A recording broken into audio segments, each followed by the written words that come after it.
नमस्ते विद्यार्थियों, मैं राजेश कुमार आपका अभिनंदन करता हूं आपके अपने इस YouTube चैनल में।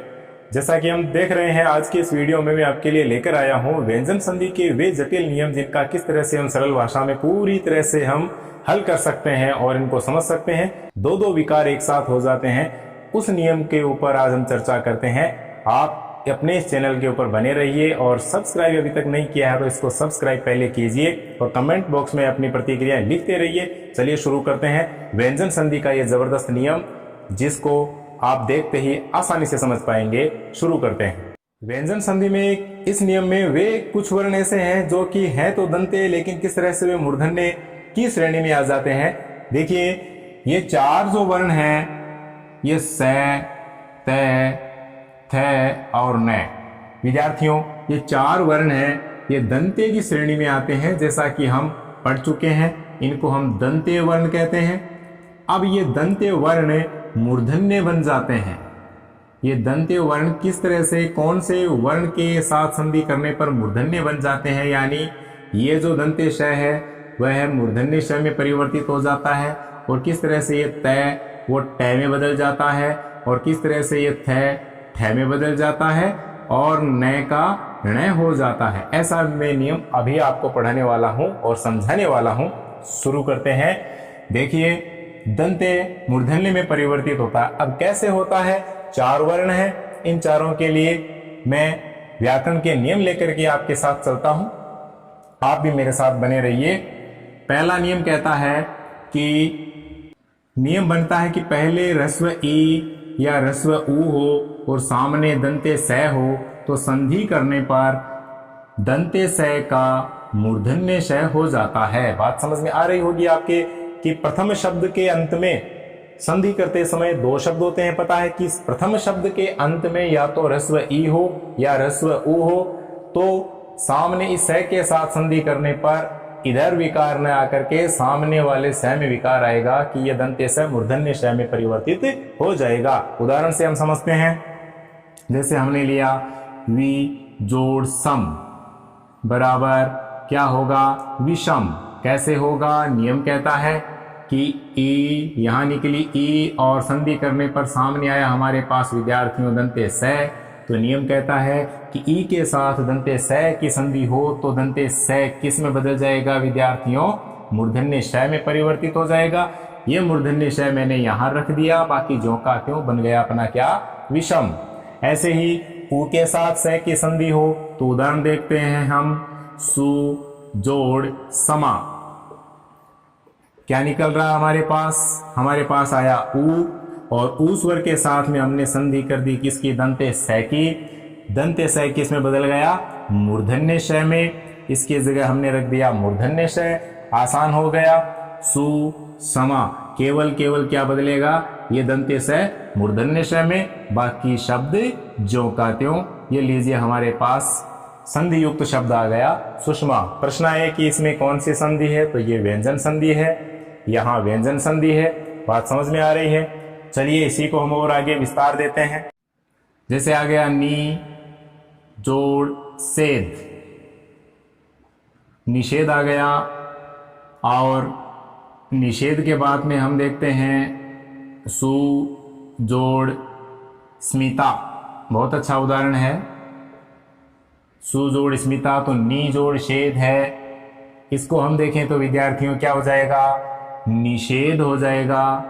ये निषेध क्यों हो जाएगा? क्योंकि ई की ध्वनि के प्रभाव से स मूर्धन्य श में, ऊ की ध्वनि के प्रभाव से ये दंते स मूर्धन्य श में। और ये याद रखिए, यदि सामने आधा वर्ण है, आधा वर्ण मतलब व्यंजन है, तो वह व्यंजन में ही रहेगा।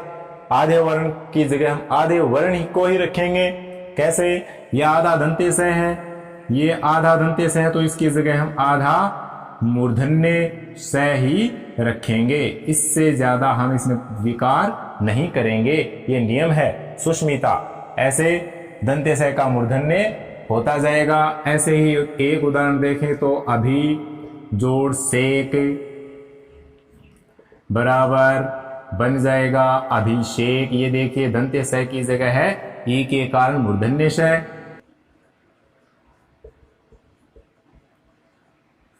नी जोड़ साध तो बन जाएगा निषाद। ऐसे इसमें क्या है, परिवर्तन हो रहा है। बिल्कुल ई ऊ के प्रभाव से दंते स का मूर्धन्य स बनता चला जा रहा है।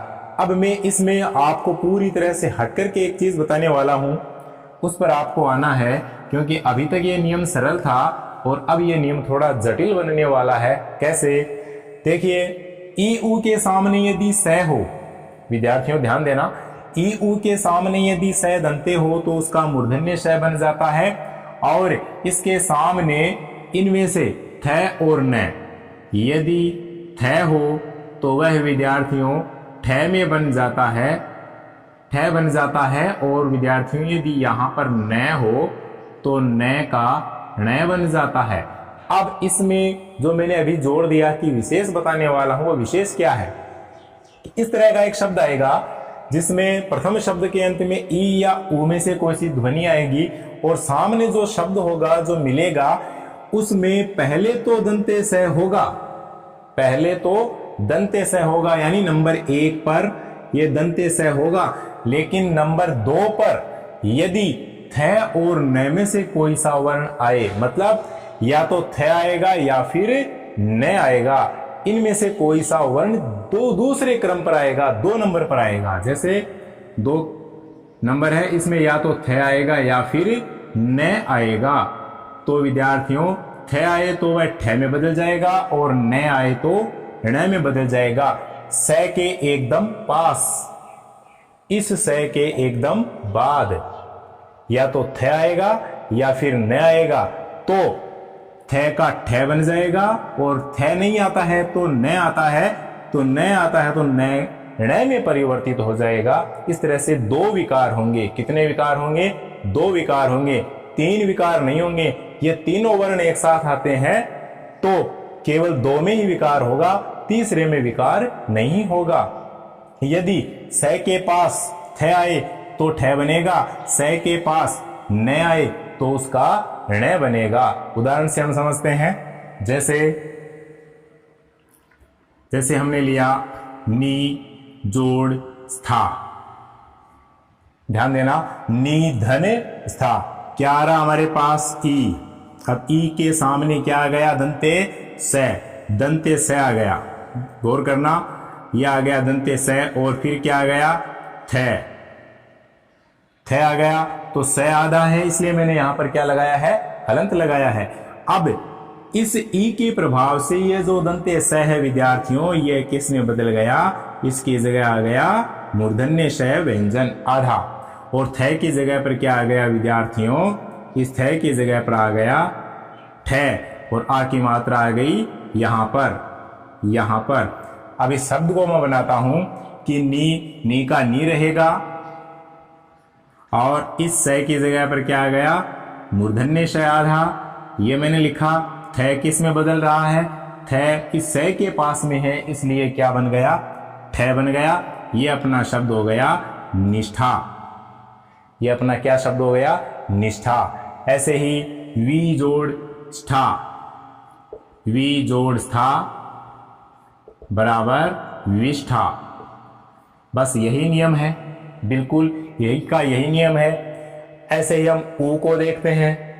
इस ऊ की कोटि का उदाहरण है अनु जोड़ स्थान, अनु जोड़ स्थान। अब इस उदाहरण में बहुत ही ध्यान देने योग्य बात है, सारी बातें आ गई है। देखिए स भी आ गया है, और यहाँ थ है, ये थ भी आ गया है, यहाँ न है, ये न भी आ गया है। लेकिन जैसा कि यहाँ लिखा है कि इन तीनों में विकार हो, जैसा कि मैंने अभी बता दिया है आपको कि इन तीनों में विकार हो, तो यहाँ पर इन तीनों में विकार यहाँ नहीं होगा, क्योंकि मैंने अभी कहा है कि 2 में ही विकार होगा, 2 ही ध्वनियां परिवर्तित होगी। कौन सी? एक तो स, निश्चित रूप से स में परिवर्तन होना है, तो स की जगह पर क्या हो जाएगा? मूर्धन्य श हो जाएगा। और स के एकदम पास वाला जो वर्ण है वह चाहे थ हो चाहे न हो, उसमें परिवर्तन होगा। यही बात हमें याद रखनी है। तो थ का क्या बनेगा? ठ बन जाएगा, बाकी न एकदम ज्यों का त्यों रह जाएगा। तो हमारे पास शब्द क्या बन जाएगा? ए, फिर नू, फिर आधा श, फिर था की जगह क्या हो गया? था, और न अपनी जगह ज्यों का त्यों, इस न का न यहां पर नहीं बनेगा क्योंकि दो ध्वनियों में विकार हो गया। बस इतना ही इसमें होता है। तो क्या बन गया हमारे पास? अनुष्ठान। ऐसे ही हम देखते हैं, बहुत ही सुंदर उदाहरण है विद्यार्थियों, युधि जोड़ स्थिर। युधि जोड़ स्थिर क्या बनेगा? युधिष्ठिर। दो में विकार हो गया तो हमारे पास एक बहुत ही जोरदार शब्द आ गया, युधिष्ठिर। पांडवों में सबसे बड़ा भाई युधिष्ठिर, धर्मराज। और ये शब्द शुद्धि में भी आता है क्योंकि अक्सर विद्यार्थी इसको बोलते हैं युधिष्ठर। ये ठर नहीं होता है, ये क्या होता है? इसका शुद्ध रूप युधिष्ठिर। और संधि विच्छेद करें तो व्यंजन संधि में आता है और युधि धन स्थिर इसका सही संधि विच्छेद होता है। हो गया। इस तरह से क्या है? दो में विकार है। अब तीसरे में विकार कैसे आ सकता है? यहां इस न का न कैसे हो, ये हम उदाहरणों के द्वारा भी समझ लेते हैं। देखिए, नी जोड़ स्नात। नी जोड़ स्नात इसी कोटि का उदाहरण है। बराबर नी निकालेंगे तो क्या स्वर मिलेगा? ई, बिल्कुल ई। और अब है हमारे पास क्या? से। तो से दंते है और इसके बाद में क्या है? न। तो बताएंगे न से किस में बदलेगा? मूर्धन्य शय आधे में, और न की जगह अब क्या आ जाएगा? ण आ जाएगा। क्यों आ जाएगा? क्योंकि बिल्कुल इस शय के साथ में न है। तो शय के साथ में न होने के कारण इस शय के प्रभाव से ये न किस में बदल गया विद्यार्थियों?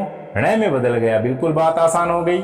चलिए इसका बनाते हैं। ष्ण हो गया तो हमारे पास आ गया नी ज्यों का त्यों, और से ई के प्रभाव से से बन गया आधा, मूर्धन्य न का ण।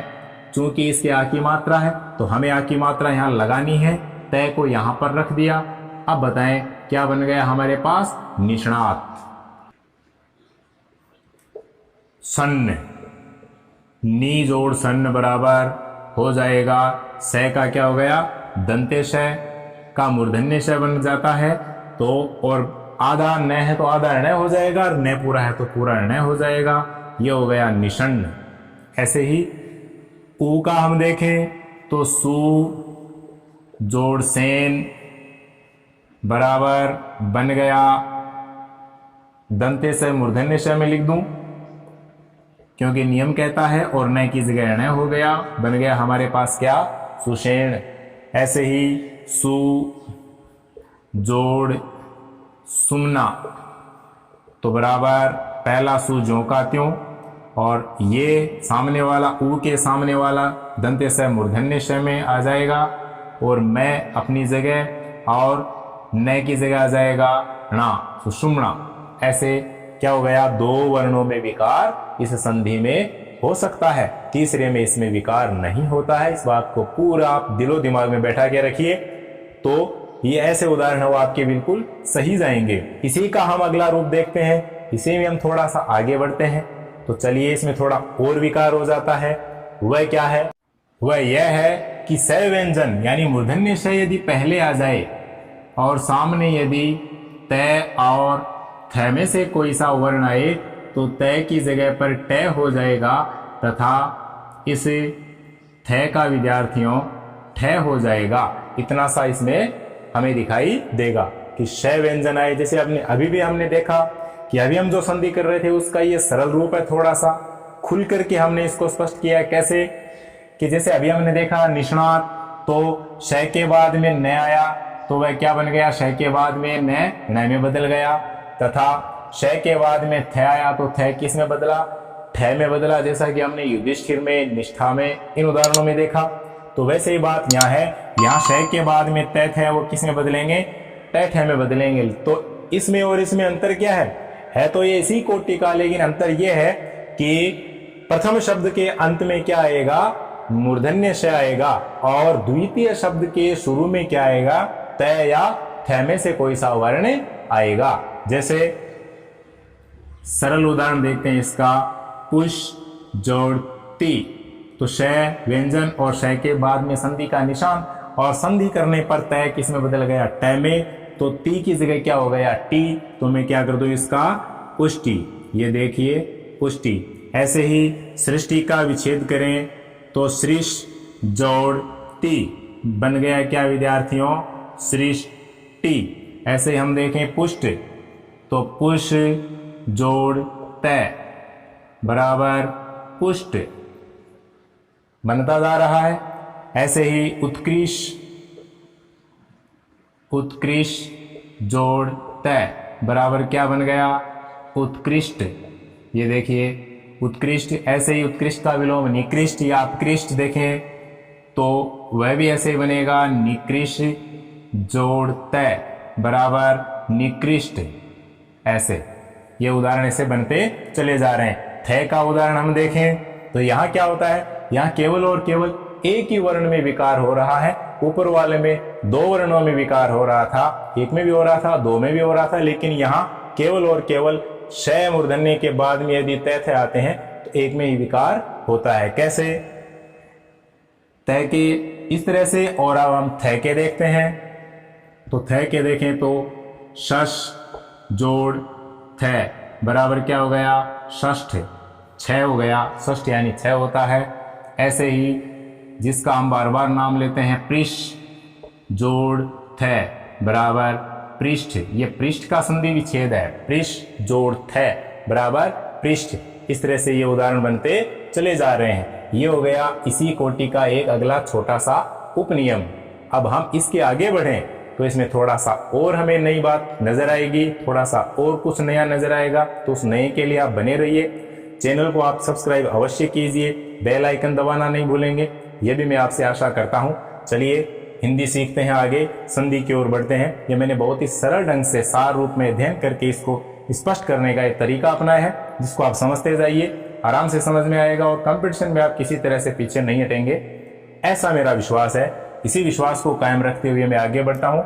इसके अंदर और जो नियम बनते हैं, किस तरह से कौन से व्यंजन में विकार होता है, उसकी ओर चलते हैं। देखिए व्याकरण में ऐसा विदित है कि जब पहले शब्द में कहीं भी री, रे और श इनमें से कोई सा वर्ण आए और सामने वाले शब्द में यानी द्वितीय पद में कहीं भी न आए विद्यार्थियों, तो इन वर्णों के साथ संधि करने पर ये न किस में परिवर्तित हो जाएगा? ये न किस में परिवर्तित हो जाएगा? ये न में परिवर्तित हो जाएगा। ये न का न हो रहा है, यहाँ भी न का न हो रहा था, लेकिन यहाँ तीन बातें मिला दी कि री हो चाहे रे हो चाहे मूर्धन्य श हो प्रथम शब्द के अंत में, और सामने वाले शब्द के शुरू में, यहाँ शुरू में हो चाहे बीच में हो चाहे अंत में हो, कहीं भी हो, ये न आने पर क्या हो जाता है? ये न में बदल जाता है। तो ये प्रथम शब्द के भीतर कहीं भी हो और ये द्वितीय शब्द के भीतर कहीं भी हो, इनके प्रभाव से ये न का न बन जाता है। अब चलिए उदाहरण देखते हैं। जैसे री से हम लेते हैं तो री जोड़ न, केवल इन दो ही वर्णों को मिला देते हैं तो न का न हो गया। ये लीजिए, कोई आपसे पूछे कि ऋण का संधि विच्छेद क्या होता है, तो आप आसानी से बता सकते हैं ऋण का संधि विच्छेद री जोड़ न होता है, और ये व्यंजन संधि का नियम है। ऐसे ही अब हम इसको र से जोड़कर देखते हैं। जैसे हम जोड़ें प्र जोड़ नाम बराबर प्रणाम, ये प्रणाम का संधि विच्छेद। ऐसे ही प्र जोड़ मान कर देते हैं। अब देखिए यहाँ पर न शुरू में था, यहाँ पर शुरू में था, अब यहाँ पर शुरू में नहीं है, एक वर्ण इसके पहले है, फिर भी न किस में बदलेगा विद्यार्थियों? र के प्रभाव से न बदलेगा ण में। आपका उदाहरण क्या बन गया? प्रमाण। ऐसे ही परि जोड़ नय बराबर परिणय, क्योंकि यहाँ पर दोनों बातें हैं, यहाँ पर री भी है, र भी है और साथ में ई भी है। तो कहीं कहीं व्याकरण में यह भी लिखा है कि ई हो, ई के साथ में यदि न हो तो वह न किस में बदलेगा? ण में बदलेगा। तो यहाँ पर ई की ध्वनि भी निकल रही है, वह नियम भी लागू है, और साथ में अपना ये जो नियम लिखा हुआ है र जोड़ न, तो न का ण, इस र के प्रभाव से ये न किस में बदल गया? ण में बदल गया। शब्द हो गया परिणय, परिणय यानी विवाह है। ऐसे ही परि जोड़ नीत, तो क्या हो गया? उदाहरण बन गया अपना विद्यार्थियों परिणीत, परिणीत यानी विवाहित, और परिणीता यानी विवाहिता, स्त्रीलिंग पुल्लिंग का अंतर है। इस तरह से अब हम देखते हैं शय को, तो शय में क्या होगा विद्यार्थियों, कृष। शय वाले उदाहरणों में हम देखते हैं ज्यादातर शय हलंत हमें यहाँ पर मिलेगा, तो कृष जोड़ न बराबर कृष्ण।